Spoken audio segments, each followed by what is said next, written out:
तो देश की सियासत से जुड़ी इस वक्त की बहुत बड़ी खबर आपको बता रहे हैं। एनसीपी अध्यक्ष शरद पवार अपना पद छोड़ेंगे। अध्यक्ष पद उन्होंने छोड़ने का ऐलान कर दिया है। एनसीपी के अध्यक्ष पद से रिटायरमेंट ले रहा हूं, यह कहा है शरद पवार ने।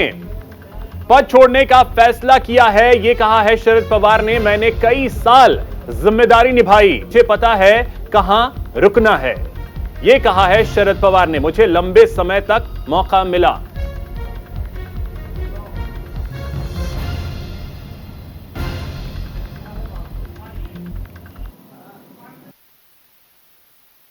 अधिक उभं असू नये आणि इतकी वर्ष संधी मिळाल्याच्या नंतर आणखी उभं करण्याच्या संबंधीची भूमिका मी तरी कधी घेणार नाही आणि त्यामुळं तुम्हाला अस्वस्थता कदाचित वाटेल, पण मी राष्ट्रवादी काँग्रेस पक्षाच्या अध्यक्षपदावरून निवृत्त व्हायचा निर्णय आज घेतलेला आहे.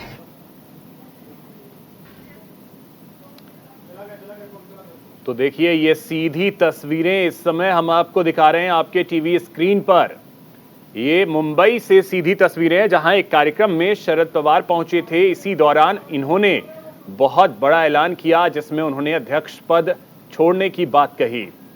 अब उसके बाद एनसीपी के जो कार्यकर्ता हैं, एनसीपी के जो समर्थक हैं, उन्होंने नारेबाजी शुरू कर दी कि अपने अध्यक्ष पद पर बने रहें। ये देखिए सुप्रिया सुले आपको नजर आएंगी, तस्वीरें हम आपको दिखा रहे हैं। अजित पवार इस समय बोल रहे हैं, वो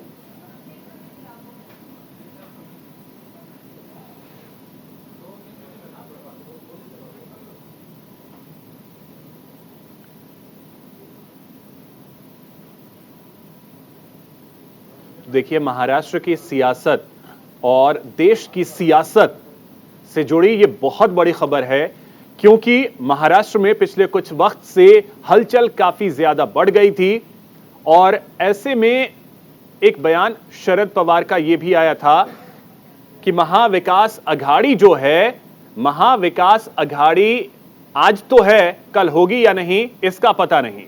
तो अब ऐसे में इस बयान को किस तरीके से लेना चाहिए ये भी जरा समझने की जरूरत है, क्योंकि एनसीपी के अध्यक्ष पद को अगर शरद पवार छोड़ रहे हैं तो फिर इसके बाद एनसीपी का भविष्य क्या।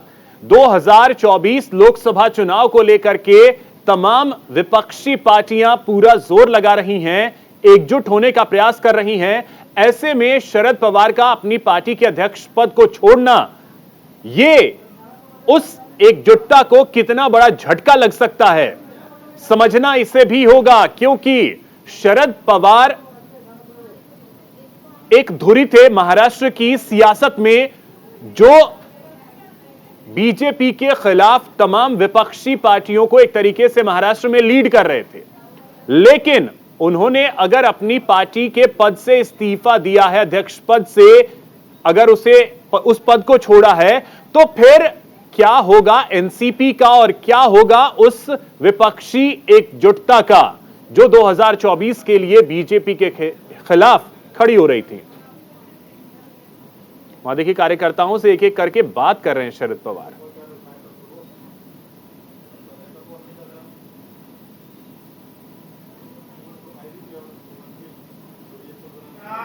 या पक्षाला, राज्याला आणि देशाला सुद्धा तुमच्या नेतृत्वाची गरज आहे आणि अशा वेळेला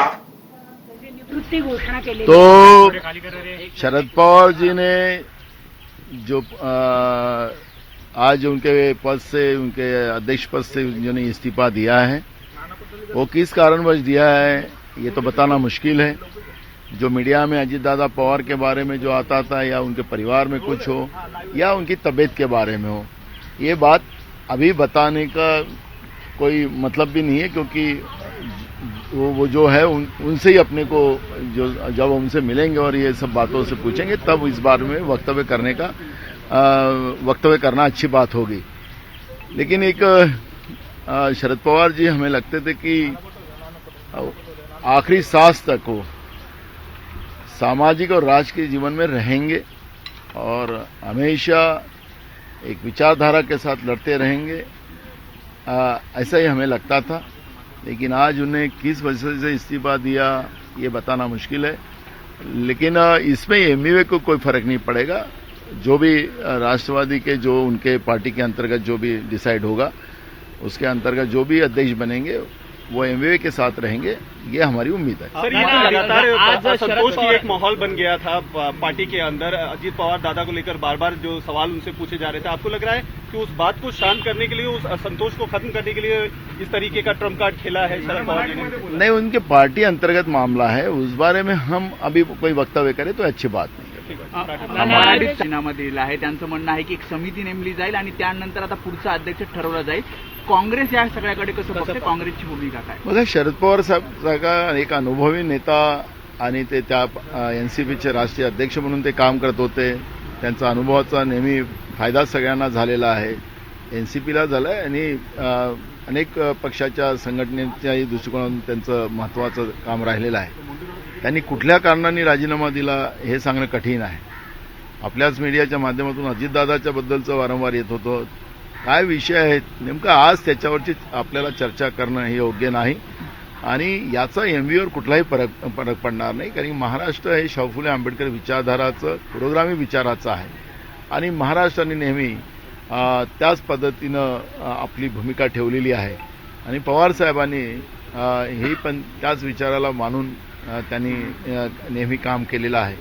त्याच्यामुळे एमव्हीएला काही फरक पडेल असं मला वाटत नाही. निर्णय मागे घ्यावा असं राष्ट्रवादीचे मोठे नेते म्हणतात, तर काँग्रेसची नेमकी भूमिका काय असणार? तुम्ही स्वतः एक बघा, त्यांच्या पक्षाच्या अंतर्गत मामला आहे. हा काही शासकीय किंवा सरकारचा मामला नाही आहे. हा संघटनेचा त्यांच्या पक्षाचा मामला आहे. त्यामुळे त्यांच्या पक्षात त्यांनी काय निर्णय करावे, त्यांना हस्तक्षेप करणं हे आमचं काम नाही आणि करूही नाही. त्याच्यामुळे आज त्यांच्या पक्षातच जे काही निर्णय होतील त्यांच्या पक्षांनीच ते निर्णय घ्यायचे असतात. मवियासाठी हा धक्का म्हणायचा किंवा मग मवियासाठी वेगळी समीकरणं परत विचारात घ्यावी लागतील? नाही, काही गरज नाही. ते आता त्यांच्या पक्षातच निर्णय होतील. मी मगाशी सांगितलं की महाराष्ट्र हे शाहू फुले आंबेडकर विचारधारेचं आहे. पवार साहेबांनी नेहमी या विचारालाच पुढे नेण्याचं काम केलेलं आहे. त्याच्यामुळे जे कोणी होईल त्यांच्या पक्षामध्ये या विचारधारेसोबतच जुळतील असं आम्हाला वाटतं. मवियाचे नेते भेट घेणार का? पुढचा जो कोणी अध्यक्ष असेल त्याचा परिणाम महाविकास आघाडीवर नाही, कुठलाही परिणाम होणार नाही. मी तुम्हाला सांगितलं की ज्या विचारसरणीने त्यांनी. तो सहयोगी शुभम हमारे साथ मुंबई से जुड़े हुए हैं. शुभम, अब देखिए, अभी जो तस्वीरें हम देख रहे हैं, मुंबई में शरद पवार बैठे हैं, उनके साथ अजित पवार बैठे हैं, पार्टी के और नेता बैठे हैं, सुप्रिया सुले भी वहां तस्वीरों में नजर आ रही हैं और जो कार्यकर्ता हैं उनसे ऐसा लग रहा है एक एक करके संवाद कर रहे हैं शरद पवार और हर कार्यकर्ता की यही डिमांड है कि सर आप अपना अध्यक्ष पद से जो आपने फैसला लिया है छोड़ने का, उस फैसले को वापस लीजिए. क्या ये एक एक करके संवाद कर रहे हैं? बिल्कुल, देखिए अभिषेक जी, इस वक्त वाईबी चौहान से शरद पवार बैठे, उनकी बेटी सुप्रिया सुले, अजित पवार वहां पहुंच चुके हैं, जयंत पाटिल जो मुंबई एनसीपी के अध्यक्ष वो वहां पर, धनंजय मुंडे एनसीपी के विधायक है, वो वहां पर उनके पैर छूते हुए दिखाई देते हुए आ रहा है कि आप पार्टी रहिए, कि आपने ही पार्टी बनाओ. शुरुआत से हमने आपके ही विचारधाराओं को और आपको देखकर ही पार्टी में अपनी राजनीतिक करियर जो है वो आपने शुरुआत की है. इसके अलावा वहां पर छगन भुजबल हो, दिलीप वलसे पाटिल हो, तमाम बड़े एनसीपी की ये दिक्कत नेता है. प्रफुल्ल पटेल वहां पर पहुंच चुके हैं. तो ऐसे में यहाँ पर बनाने की कोशिश की जा रही है कि आपने जो अपने विचार कुछ दिन पहले व्यक्त की है उसे वापस लीजिए. देखिए, ये जितेंद्र आव्हाड है जो मुंबई के भोपरा इलाके से विधायक है, एनसीपी के विधायक है, वो शरद पवार के विचारों को और शरद पवार का पर्सनली जो तमाम विधायक बैठे उनको किस तरह से ऊपर लेके आए, क्योंकि इसमें आधे से ज्यादा विधायक जो है उन्हें शरद पवार ने टिकट दिया, उन्हें विधायक बना, उन्हें एक अलग पहचान दिलाई महाराष्ट्र में. तो ऐसे में ये तमाम जो लोग बैठे हैं उनके सामने शरद पवार की बातों को रखा जा रहा है कि कैसे शरद पवार एक उभरते हुए नेता थे, कैसे वो आगे आए, फिर उन्होंने कैसे इस देश में विपक्ष की एक भूमिका निभाई, महाराष्ट्र की तरफ से कई विधायकों को खड़ा किया, कई विधायकों की पहचान दी. ये बातों का जिक्र इस वक्त वाईपी चौहान में चल रहा है और बाहर कार्यकर्ताओं का हंगामा। देखिए, इससे पहले मैंने आपको जिक्र किया था, जैसे ही खबर तमाम लोगों तक पहुंचेगी, चाहे एनसीपी का कोई न कोई कार्यकर्ता हो या विधायक, वो मुंबई पहुंचना शुरू कर देगा और शरद पवार से मिलेगा कि आप पार्टी से इस्तीफा मत दीजिए। क्योंकि भले उन्होंने उम्र का लिहाजा जरूर दे दिया है कि मेरी उम्र बढ़ चुकी है, किसी और को दे दीजिए, लेकिन उसके बावजूद वो कह रहे हैं कि जब तक आप जिंदा है तब तक आप पार्टी को संभालिए, क्योंकि हमें आपके नेतृत्व में ही काम करना है। क्योंकि पिछली बार 2019 के चुनाव में अगर बात करें तो 54 सीटें राष्ट्रवादी कांग्रेस पार्टी को मिली थी। उस वक्त एक वीडियो वायरल हुआ था कि जब शरद पवार नहाकर बरसात हो रही थी, स्टेज पर नहाकर उस वक्त प्रचार कर रहे थे, वो इमोशनल वोट बैंक था। इसी वजह से शरद पवार की किस तरह से राजनीतिक चाणक्य उन्हें कहा जाता है, ये सब लोग जानते हैं। तमाम जो महाराष्ट्र के बीजेपी के नेता हों, कांग्रेस नेता हों, देखिए नाना पटोले इस वक्त, वो कुछ दिन पहले उन्होंने बयान कहा था कि शरद पवार अपनी भूमिका स्पष्ट करें कि महाविकास आघाड़ी के साथ है कि बीजेपी के साथ जा रहे हैं। तो आज वही नाना पटोले ये कह रहे हैं कि महाविकास आघाड़ी में कोई दरार नहीं पड़ेगी, लेकिन इसके बावजूद यहाँ पर दार आसान नहीं होने वाली है, क्योंकि शरद पवार अगर ये नाना पटोले अगर इस तरीके से कह रहे हैं शुभम, तो क्या वो भी ये अच्छी तरीके से जानते हैं कि अगर एनसीपी महाविकास आघाड़ी से अलग होती है तो फिर महाविकास आघाड़ी का अस्तित्व ही खत्म हो जाएगा?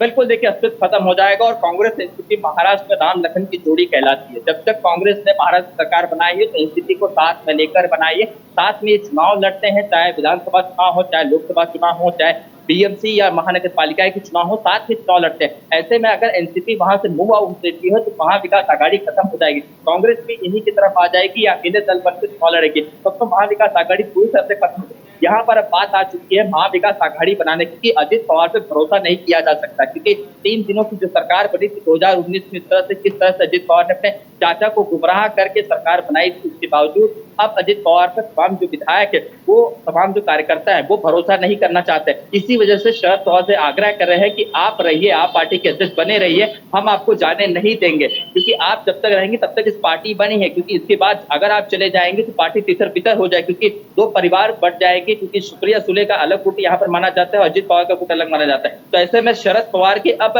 न सिर्फ विरासत पे सवाल आ चुके हैं, बल्कि उस पार्टी को बचाने का दायित्व भी तमाम विधायकों पे आ चुका है। जी, तो यानी कि शुभम, ये तय भी हम एक तरीके से मान सकते हैं, अगर शरद पवार अपने फैसले को वापस नहीं लेते हैं तो आगे चल करके एनसीपी का भविष्य भी कुछ बेहतर नहीं होगा, क्योंकि अगर 2 फाड़ होती है पार्टी, सुप्रिया सुले और अजित पवार, तो फिर पार्टी भी 2 भागों में बंट सकती है, इसकी भी पूरी की पूरी संभावना है। बिल्कुल बिल्कुल, पार्टी पूरी तरह से बढ़ सकती है, क्योंकि पार्टी अब तक जीवित है तो सिर्फ शरद पवार के 2 खेमा पहले इसमें एनसीपी में बच चुका है। जिस तरह से अगर हम शिवसेना की बात करें, जिस तरह से बाला साहब ठाकरे के जाने के बाद जिस तरह से पहले बात की जाती कि राज ठाकरे इसकी 80 बारिश बार उठने के, राज ठाकरे पहले निकल चुके थे, उसके बाद उद्धव को सम्मान दी, उसके बाद उद्धव के बाद एक साथ शिंदे इसमें बगावत करके निकल गए।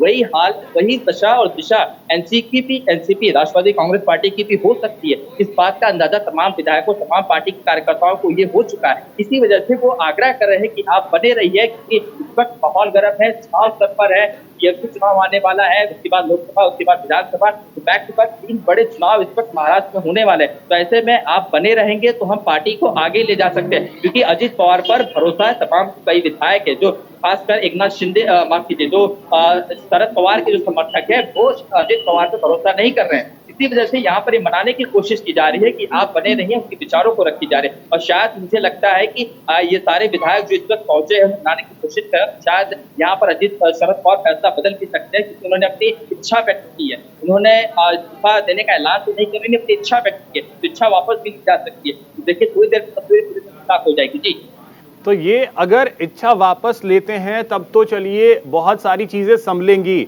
लेकिन उसके बावजूद अगर मान लीजिए कि अध्यक्ष पद पर बने रहते हैं शरद पवार, फिर भी मुश्किलें आगे पार्टी के अंदर और ज्यादा होंगी फिर, क्योंकि अजित पवार को लेकर के जो खबरें आती रही हैं उसकी वजह से शरद पवार के सामने चुनौती ये रहेगी कि अजित पवार उनके फैसले के साथ खड़े हों और एक मंच पर, जैसा आपने बताया कि कल वो उद्धव ठाकरे के साथ दिखे, तो वो हर जगह हर मंच पर दिखें और वाकई में पार्टी के साथ रहें। वो चुनौती भी होगी शरद पवार के सामने।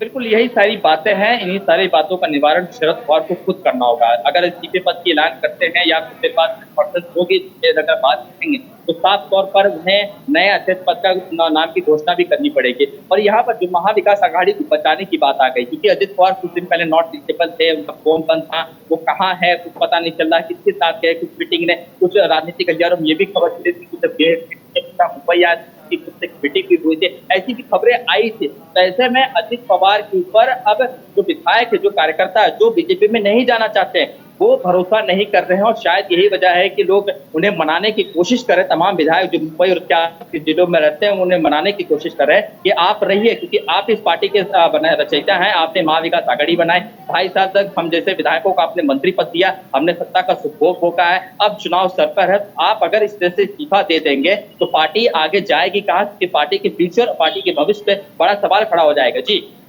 चलिए ठीक है, बहुत शुक्रिया आपका तमाम जानकारी के लिए। तो देखिए, शरद पवार ने अध्यक्ष पद छोड़ने का ऐलान कर दिया है और तस्वीरें लगातार वहां से सामने आ रही हैं। वाईवी चौहान सेंटर मुंबई, जहां पर इस समय शरद पवार मौजूद हैं, अजित पवार मौजूद हैं, सुप्रिया सुले वहां मौजूद हैं, प्रफुल्ल पटेल वहां पे मौजूद हैं। प्रफुल्ल पटेल ने भी ये आग्रह किया है कि शरद पवार अपने इस फैसले को वापस लें, जो उन्होंने फैसला लिया है अध्यक्ष पद छोड़ने का, उस फैसले को वो वापस ले लें। हालांकि शरद पवार ने यह कहा है कि वो उन्होंने बहुत काम किया है, बहुत मौके उन्हें मिले हैं। देखिए, एक एक कार्यकर्ता से इस समय बात कर रहे हैं शरद पवार।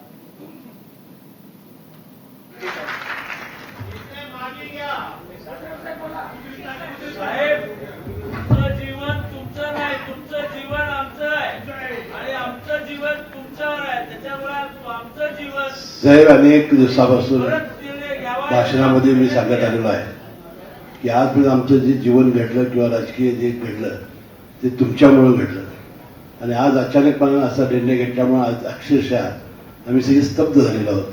कोणत्याही वेळेस आपण घेतला निर्णय परत घ्यावा अशी आमची सर्वांची विनंती आहे.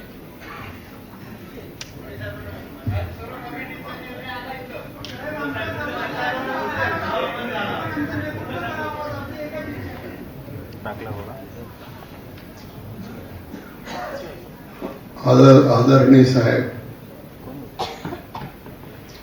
आज आपण हा जो निर्णय घेतलेला आहे, हा निर्णय महाराष्ट्रातल्या देशातल्या कुठल्याही कार्यकर्त्याला, आम्हाला सुद्धा मान्य नाही. आपण गोरगरिबांच्यासाठी, वेगवेगळ्या समाजासाठी जो एक आधार आयुष्यभर उभा केला आणि त्याच्यामधून राजकारण न करता सगळ्यांच्या जीवनामध्ये आनंद कसा निर्माण होईल हे पाहिलं. शेतकऱ्याची काळजी केली, प्रत्येकाची काळजी केली. आता वेळ अशी आलेली आहे की यावेळेला राष्ट्रीय पातळीवर सुद्धा सगळ्या विरोधी पक्षांना एकत्रित करणं आवश्यक आहे. आणि महाराष्ट्रामध्ये राष्ट्रवादी काँग्रेस ही आपली जी संघटना आहे ही दिवसेंदिवस बळकट होत आहे. त्यामुळे आपण जो घेतलेला निर्णय आहे तो आम्हाला कोणालाही अजिबात मान्य नाही. तो निर्णय आपण मागे घ्यावा अशा प्रकारची नम्र विनंती मी आपल्याला करतो.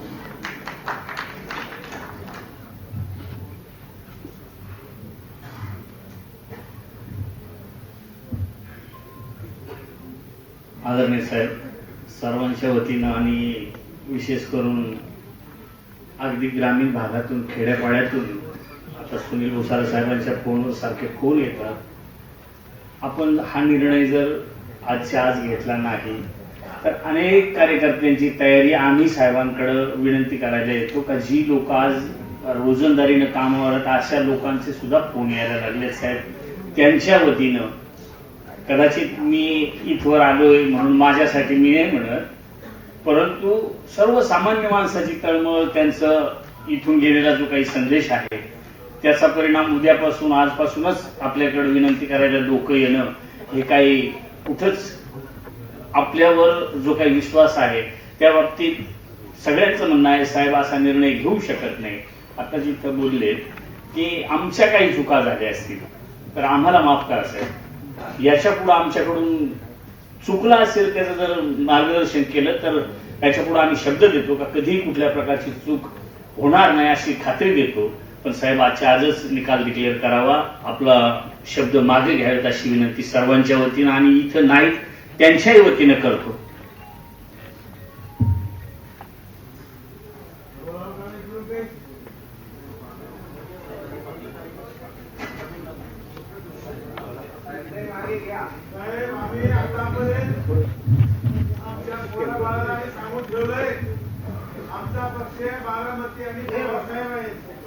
साहेब आपण गोरगरिबांचे, अल्पसंख्याक, दलित, महिला यांचे आधारस्तंभ आहे साहेब. देशाला आपल्या नेतृत्वाची, आपल्या अनुभवाची गरज आहे. विनंती आहे साहेब आपण आपला निर्णय परत घ्यावा. अशा प्रकारची पवार साहेबांना आम्ही विनंती करत आहोत. तुमच्याशिवाय मी जगू शकत नाही, तुमच्या पादुकाची पूजा करून आम्ही सेवा करणार आहोत एवढी विनंती करून मी माझे 2 शब्द संपवतो. आमच्या सर्वांची विनंती साहेब आपण ऐका. आपण हा निर्णय परत घ्यावा कारण आपली गरज या देशाला आहे. देशाचे गोरगरीब, दलित, अल्पसंख्याक, महिला यांच्या आपण आधारस्तंभ आहोत आणि त्याच्यामुळे सर्व ते अनाथ होऊन जातील. हे कोणाच्या नेतृत्वाखाली आता हे अपेक्षा करणार. साहेब आपण आपला निर्णय परत घ्यावा.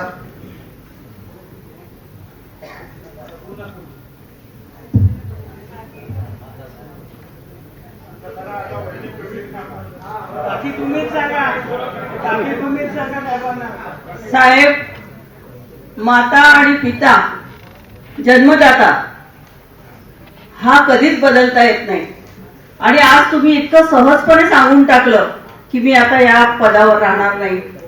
साहेब तुम्ही जरी सांगितलं असतं, तुम्ही तुमच्या निश्चयावर ठाम असला तरी इथे जमलेले आणि महाराष्ट्रातल्या आणि देशातल्या असंख्य लोकांना हा निर्णय बिलकुल मान्य नाहीये आणि तुम्ही आत्ताच्या आत्ता हा निर्णय घ्या की तुम्हीच राहणारे राष्ट्रीय अध्यक्ष, दुसरं कोणी त्या पदावर असू शकत नाही आणि तुम्ही अजून चांगले धडधाकट आहात. तुम्ही रोज सकाळपासून रात्रीपर्यंत काम न थकता काम करतात आणि तरी सुद्धा तुम्ही हा निर्णय घेणं आणि कोणालाही याबद्दल कल्पना न देणं हे आम्हाला बिलकुल मान्य नाहीये.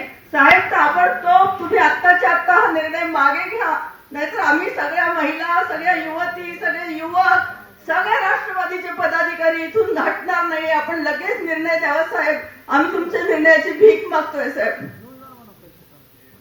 साहेब अजून लय जणांना घरी बसवायचं आहे.